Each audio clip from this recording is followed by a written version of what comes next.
ভাইবেন না যে আপনার সাহেব ওই এমপি হয়ে পাশ করে আবার পারি হয়ে ফেলছে, তা কিন্তু না।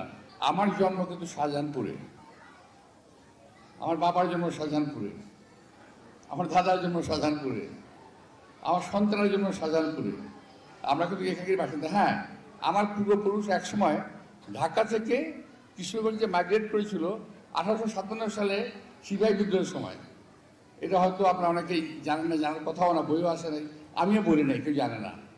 এটা হলো অনেক আগে সিপাহী বিদ্রোহের সময়। সিপাহী বিদ্রোহ হয় ওই আমাদের লালবাগে, তখন যাদের ফাঁসি হয় তার মধ্যে দুজন ছিল আমরা পরিবারের, ওই সিপাহী বিদ্রোহের মধ্যে। আর দুজন ওরা পালিয়ে গেছিল, একজন কিশোরগঞ্জে আশ্রয় নিয়েছিল, আরেকজন কোথায় গেছে সে সম্বন্ধে আমার জানা নেই। তো ওখান থেকে পরবর্তী পর্যায়ে আমাদের আবার ঢাকায় ব্যাক করা হয়। তো ওই কারণেই অনেকে আমাকে মনে করে কেউ কিশোরগঞ্জের, কেউ বলে ঢাকার। যাই হোক, আমি দুই জায়গারই, আমি দেশের, কোনো অসুবিধা নেই। কিন্তু আমার জন্ম ঢাকাতে এবং এই জায়গাতে শাহজাহানপুরে। সবচেয়ে ইন্টারেস্টিং হলো, আপনার ভাবলে আশ্চর্য হবেন, একই ঘরের মধ্যে কিন্তু আমার বাবারও জন্ম হয়েছে, ওই ঘরটাতে আমারও জন্ম হয়েছে শাহজাহানপুরে।